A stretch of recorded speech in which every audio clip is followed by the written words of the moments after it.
Hello everybody and welcome to the Glory Reds podcast. It's your boy Don Benito, and today we have an update and some very interesting stories that we're going to be talking to. This video is not going to be very long, so let's get into it. We're going to be talking about Bryan Mbuemo. What's the latest on Bryan Mbuemo? Medical, we'll talk about that. Marco Carnesecchi. I don't know if I've bottled that name, but he is somebody that Manchester is looking into. I will not reveal what position that is until we get into it. And then we will talk about Victor Gyokerez. Again, apparently he has opened the doors again for Ruben Amorim. What's that all about? Then we're going to be talking about Jadon Sancho. Ladies and gentlemen, I think with the Jadon Sancho situation, I think we're going to have a Victor Osimhen kind of situation, and I'll explain what I mean by that. And last but not least, Tyrell Malacia. We can't seem to find a team to offload this player in, despite him winning the Eredivisie last season with PSV. He went on loan, he won the Eredivisie with them, but somehow they don't want to keep him. Manchester United are scrambling to find a team. We will talk about that. And without further ado, ladies and gentlemen, welcome back to the Glory Reds podcast. Bryan Mbuemo is expected to do his medicals next week, and this is coming from Ben Jacobs. Now, this journalist, Ben Jacobs, has been very, very good when it comes to the information or news coming out of Brentford. He was the first one to really give us an insight into the inner workings of what's happening here. He was one of the first guys to mention that Bryan Mbuemo has chosen Manchester United and he only wants Manchester United. So he has come up with an update saying that Manchester United and Bryan Mbuemo are expected to have his medicals next week. This is good. Remember what I told you guys? Here we go is imminent and it is incoming. It is incoming. Bryan Mbuemo, that indomitable lion from Cameroon, will be joining us shortly. I am excited. I am happy. And this is the necessary boost that we need. So I've been watching the World Cup. This is just a side note. I've been watching the World Cup, and last night I was watching Man City. And Man City, as you know, during the first window, the World Cup window, they managed to bring in some very exciting players. They brought in Turkey, they brought Tijani, they brought in Nuri, they brought in... Who else did they bring in? They brought in some players. I've just forgotten some of them. And Rodri came back from injury. They're looking good. And I must say, they are looking very good because they dismantled Juventus last night. Easy. And it's not like they were at their best gear or anything like that. Nah, you can see that this is a team in the works. Like Pep Guardiola is cooking something. I got to see a glimpse of what we are to expect next season, and I looked at his squad and I'm like, damn. And they had so much depth. They've got wingers. They've got Man City are ready for next season. And I saw that and it just got me thinking. I was excited that we got Mateus Cunha. Immediately when I looked at them and started feeling jealous about what was going on with Man City, I started looking at what we've got. I'm like, you know what? Fuck that. We've got Cunha in already. Bryan Mbuemo's coming in. And then the rest will deal with that. But we'll talk about that. So Bryan Mbuemo coming to Manchester United, ladies and gentlemen, is a big deal. We're talking about a guy that has been 20 plus goals and assists in the Premier League. He's proven, he's ready, and he wants Manchester United. And one of the biggest things that people don't understand, and I'm probably going to talk about this later on when I talk about Victor Gyokerez, is remember Ruben Amorim when he said, look, we are looking for players that want to play for Manchester United. You want to come to Manchester United for Manchester United. Not you want to, play Champions League. He's like, those are the players that we're going to be working with. And Bryan Mbuemo, he was in Brentford. There was no Champions League anyway for him. Yes, he could have gone to Newcastle. Yes, he could have gone to Arsenal. Yes, he could have gone to any other team. But he's like, hold on, I want Manchester United. Now, we need to be very grateful for this, because remember, we never got the money that we needed to bolster the team.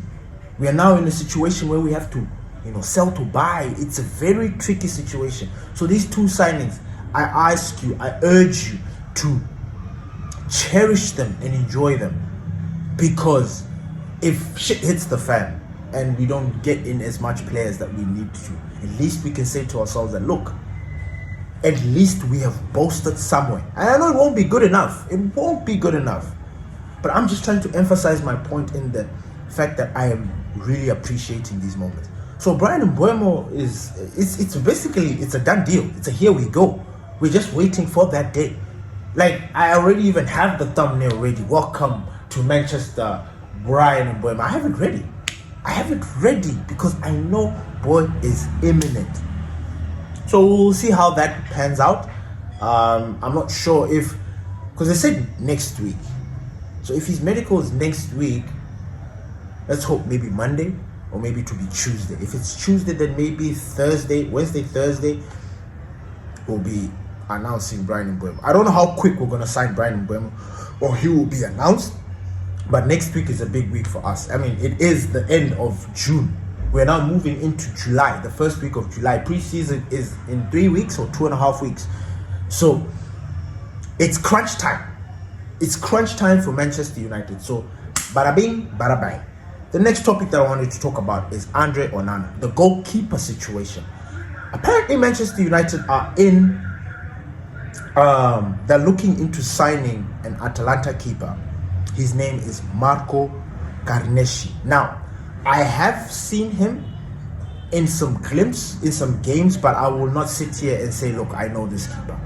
I'm not going to sit here and say, look, oh my God, he's like David De Gea reincarnated. No, he's like Juan Garcia. I'm not going to say that. But I have seen him play. He's decent. I don't know. Maybe some of you know him better. So please leave a comment. Tell us what you think of the player, his profile, what we should expect from him. Should we sign him? Please leave a comment. Just let us know what you guys. Maybe some of you have seen more of this goalkeeper than I have, and I would appreciate if I could see something about it. I am going to go and do my deep dive into the player, trying to understand his attributes and see what he's all about. If he's a box commander, if he's a one-on-one stopper, if he's a penalty box goalkeeper, all those things. I'm just going to try and find out more about this player so that we can analyze. But it seems like Andre Onana is not safe. But at the same time, he's also safe because he's our number one at the moment. I have not seen any movement from Altay Biende, and he has been saying that he wants to play first team football. So I don't know about that, but he should be going because Tom Heaton has signed an extension. He's 1 year extra, so he's there. So he's a good backup. Old, but he can get the job done. Now Onana, on the other hand, we're trying to find ways to get rid of him or to part ways with him.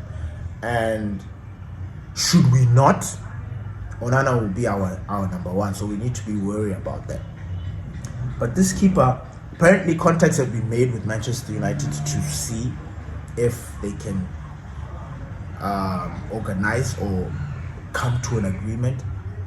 It is said that Atalanta, so Manchester United are willing to part ways with Andre Onana. They're willing to see if they can sell him. Now, the part that kind of confused me was this part here. Is like Manchester United want to find a club to sell Andre Onana to, and have 34 million ready to sign Atalanta keeper Marco Carnesecchi. So this part here kind of confused me. I know I'm that person that likes to read it, but they're like that the club is trying to find a club for Onana to sell and have 34 million. Now I'm not sure if when we sell Onana we're gonna get they want to sell Onana for 34 mil, then they're gonna use that money to buy this Marco Carnesecchi. I don't know, or they already have 30 million ready. They just want to part ways with Onana's wage bill and his everything. Just get rid of that whole financial package of Onana, wipe it off, and then put it into Marco. I'm not too sure. But knowing Manchester United, this could be a sell to buy kind of situation. You know what I'm saying? I don't think we will be able to sell. Well, I don't know. I don't think we can buy this player without selling Onana. That's what I'm trying to say. Yeah, I don't think we can get in another goalkeeper with some extra funds that's there, because the money, if there's any money now, it should be focused into bringing in a midfielder. Oh, sorry, a striker and a midfielder. That's where the focus is now. We already brought Cunha, we already brought Mbuemo, our 2 10s and a winger, whatever. Now we need to bring in the striker and the midfielder to complement everything else. Now we will see if that will pan out. So it appears that they've made contact, and Atalanta are asking for a fee slightly higher than that 34 million. Yeah, we'll see how that pans out. It's very interesting. I think the goalkeeper is younger than Andre Onana, and Onana is young, you know. I think he's 22 or something. Not Onana, it's this Marco goalkeeper. Right, the next topic that I want to talk about, Victor Gyokerez. You know what? Remember when I told you guys that this Victor Gyokerez story, we need to take it with a pinch of salt. The only time we can be positive and concrete about whatever it is that's going on is if we see the player. Is if the news that's coming out from the player, from our journalists, be it Fabrizio, be it Samuel Lucas, be it Ben Jacobs, you know, talking about this player in the amount that they do, then we know that, look, this deal is going to happen. But Victor Gyokerez has been dominating the headlines this season, and it's just wild. So let's recap on Victor Gyokerez's situation.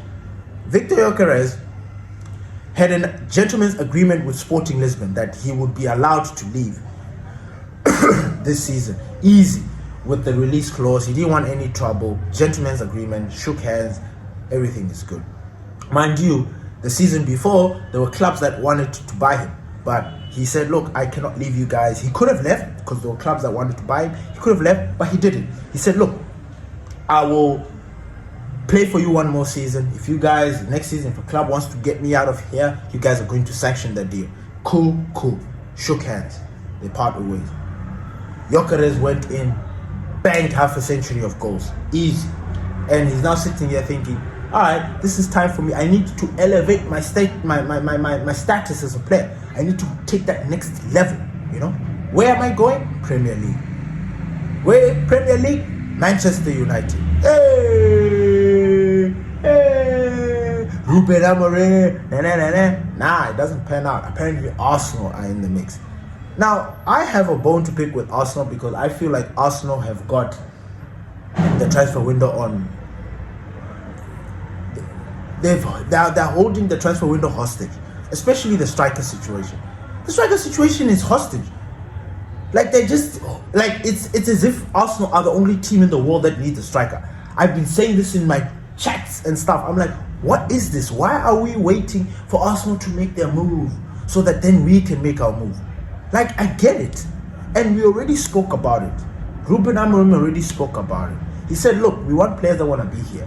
What has been going on with Victor Gyokerez?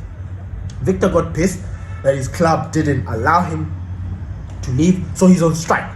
He's told them that he's never going to play for them. Literally, he's pissed off. These guys are like, all right, we're just waiting to see how that will fall down. Now, Arsenal are linked with Benjamin Sesko and Victor Gyokerez.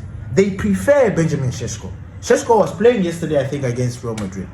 But we're not seeing any concrete information about Arsenal progressing in this deal with any of the strikers. We're not seeing it. Be it Victor Gyokerez or Benjamin Sesko. We're just hearing stories. I am not seeing personal terms have been agreed or they're I've not seen any of that information. Maybe it will come. Maybe it is coming as I'm speaking now. But we have not seen that. And right now, we're just sitting there thinking, asking ourselves, wait, so Arsenal should buy their strikers, all the strikers that they need. And then when they're done with the whole striker situation, they'll give us the leftovers. That's what's happening. Now, Victor, he wants to play Champions League football. Hooray! Good for you, man. We understand. This is Manchester United. We are not playing in Europe next season. So we understand you want to play in the Champions League, but we are not playing in Europe. So we understand if you don't come to us. But we keep getting linked to this player. Now all of a sudden, he was cool to come because Ruben Amorim, the pull for Ruben Amorim was strong, and we were like, all right, cool, Victor, come. And but we took it with a pinch of salt because we're not sure. We know Manchester United. We know what our club is capable of. So we're just like, we will believe it when we see it. That's the mentality. Now, so then he put all his baskets in Arsenal because Arsenal's playing in the Champions League. He wants Champions League football. Arsenal are not doing anything yet. It's just stories. We've not seen anything concrete. I haven't seen anything concrete. And we're sitting here now. Victor Gyokerez is like frustrated. Now we're getting a story from Ebola, a Portuguese outlet, that I say now Victor reopens the doors to Ruben Amorim, with Arsenal favouring Benjamin Sesko. Victor opened the door for Manchester United. Like, what the fuck is that? Well, I can understand if you're trying to sell. Did I just fall for something? Did I fall for a news story? But nah, I still don't believe it. I still have this feeling that Arsenal favor Benjamin Sesko. They're not looking at Victor Gyokerez. They'll only go for Victor Gyokerez if they bamba with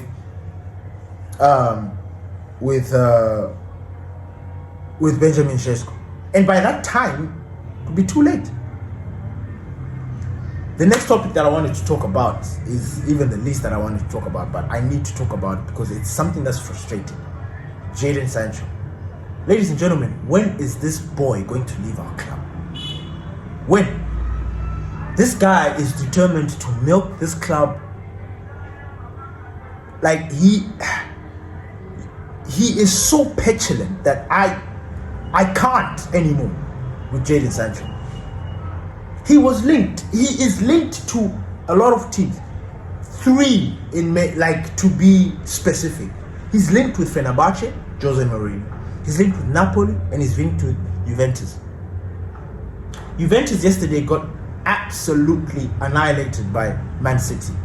You look at the way they were playing, you can understand why they were looking into Jadon Sancho. They need that winger that's got that creativity, that winger that can keep the ball. Jadon Sancho, in as much as I am not liking his antics and I'm not feeling him and everything else that comes with Jadon Sancho, one thing that I will never take away from him is his technical ability on the ball. Jadon Sancho is very technical on the ball. He's not the easiest player to get off the ball when he's on his movement, when he's in his element. It's not easy to take the ball away from him. So I can understand Juventus wanting to add somebody that can be able to keep possession in that final third, because they've got Yildiz, which is good. They've got Turhan, which is good. They've got Vlahovic, which is good. But they are sort of disjointed. And I think they think Sancho will be that guy to just knit it all together. Now, here's my problem with Jadon Sancho. Jadon Sancho is slowly becoming a Victor Osimhen. And what do I mean when I say a Victor Osimhen? Well, I mean, this guy does not, he wants to, his wages are ridiculous. He is asking for amounts of money that these Italian clubs cannot afford. As a matter of fact, Italian teams, they're strict with their financials. Players, there's a salary cap, I remember at Napoli, that story with Garnacho. Garnacho wanted 200,000. Those guys told him to piss off. I don't think even their highest paid player was getting 250 or 200 at the time. So in Europe, in those other countries, their salary, their wages, their wage things are tricky. They're unique. Look, for example, Florian Wirtz. Florian Wirtz is amongst the most expensive players to come into British soil. Liverpool did that thing signing him. But if you look at his contract, if you look at his salary, you'll be like, wow, these guys are strict. Now, if we had bought somebody for that amount of money, I can guarantee you Manchester United would have been paying 500,000. Florian Wirtz gets 200 or if not 150 or something like that. The way they structured that contract, it was so interesting and so unique, and it breaks down a lot of stuff. So he will get his bonuses and all those things, performance-based bonuses and team bonuses and all those. It's in that package together with his salary. Now we've got players that are seeking 200,000 that they've not even done anything to earn that kind of money. So Jadon Sancho is causing issues, first with Napoli and now with Juventus. Apparently they cannot, like, the project, the fee that they want to pay for the player like, for example, like Juventus, the fee that they want to pay for Jadon Sancho to pay Manchester United, they've already agreed on it. Everything is set. Everything is just going according to plan. The only issue is Jadon Sancho. He wants that money. He wants to say, give me my money. That's what is going on. He doesn't want. Where else? You look at Marcus Rashford, you look at Anthony. These guys are willing to take pay cuts to fund their moves away, to go, to leave the club. Take a pay cut, my guy, so you can go and be free. Jadon Sancho doesn't want. Jadon Sancho's contract, I'm not too sure when it expires, but it's very soon. In a year or 2 years. So he's willing to go on these loans that are partly paid by Manchester United, and like he's just willing to go and enjoy Europe and take a piss on our club, insult us when he can, take a dig at us when he can. Yet his parent club is Manchester United. Nah, Jadon Sancho needs to go. I never thought I would ever not dislike a player like I dislike Jadon Sancho at the moment, but I do. I thought after Di Maria, I would never hate a player like that again. But oh my God, Jadon Sancho is fighting for that position with Di Maria. I'm sorry. And Di Maria, he played. He played for us. He didn't like being at Manchester. He didn't like the weather. He was miserable. But he did. He played. He scored. He did his job. What is Jadon Sancho doing for us? And Di Maria, the moment he realized that there was an opportunity for him to leave, he took it. Jadon Sancho is just sitting there doing foco. What do you guys think about that? For me, I'm fed up. I'm just counting down the. I don't even know what to count down to because I'm not sure when this guy is going to leave. But I am looking forward to hearing that day that Manchester United have sold or have parted ways with Jadon Sancho. Something along those lines. I can't wait. I will, even if it takes a year, I'm waiting for it because I can't deal with this player. I can't. Last but not least is Tyrell Malacia. Oh, guys, the forgotten left back. The left back that Erik ten Hag brought in and was like, yeah, he's going to be the next good, not the next best thing, but he was coming in to do a job. Unfortunately for him, he picked up that injury. After he picked up that injury, he tried to deal with that injury by himself without consulting Manchester United and the people, his doctors. And he went and did an operation. He fucked that up. He after messing up that operation and that recovery, Manchester United had to step in and monitor him, and then he had to go through that operation again. It was better. He healed. Fortunately, he healed at a time when the club was just going through a lot of shit. He brought in a new manager. His manager got sacked, so he was not safe. And then he was sent out on loan. Now, you can imagine, he went to PSV, won the Eredivisie with PSV, and still PSV are not trying to sign him. I think they're like, they're looking at better. And what is Manchester United to do? How many left backs have we been bringing? How many left-footed whatevers? We've got Diego Leon coming in. We've got Harry Amas. We have got Aiden Heaven. We have got the Butcher that is coming back. We've got Roberto Carlos there. We have got Friedrichsen there. We've got Kukonki. We've got Monroe. Where is this guy going to come in there? Where? He's young, yes, but it doesn't look like he suits. And, to be fair, when he played those games, when he arrived, like when he came back from his long injury, I know people were taking a piss at Malacia, but he didn't do too bad. Considering he had been out for almost a year and a half, he didn't do too particularly bad. And I was actually like, he needs more time. I like him. I like him. And with Malacia, unfortunately for him, we just never got to the injury. Man, I don't know.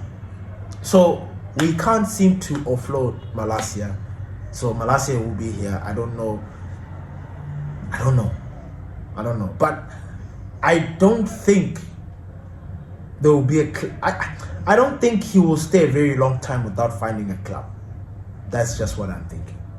Because I'm telling you, he's not that bad. He's not bad. Taran Malacia can do a job. Just needs to get back into his whole full fitness, where he trusts his legs again, where he's fully confident and he's just shedded a little bit of weight. It's just working. He needs at least one season of consistency without any injury, without any major injury that can stop his momentum. He doesn't need that. Other than that, I don't know what his future is, because I don't think it's at Manchester United. We are already making moves to get rid of certain players, bring in new fresh blood. So it's going to be tricky for Taran Malacia. But we wish him all the best. Thank you everybody for listening to the Glory Reds podcast. It's your boy, Don Benito. Peace. Did you enjoy that? Be sure to catch us on Spotify, because we are on Spotify. If you enjoy these videos here on YouTube but you want something easier, we also have these videos on Spotify. So please check us on Spotify. Peace.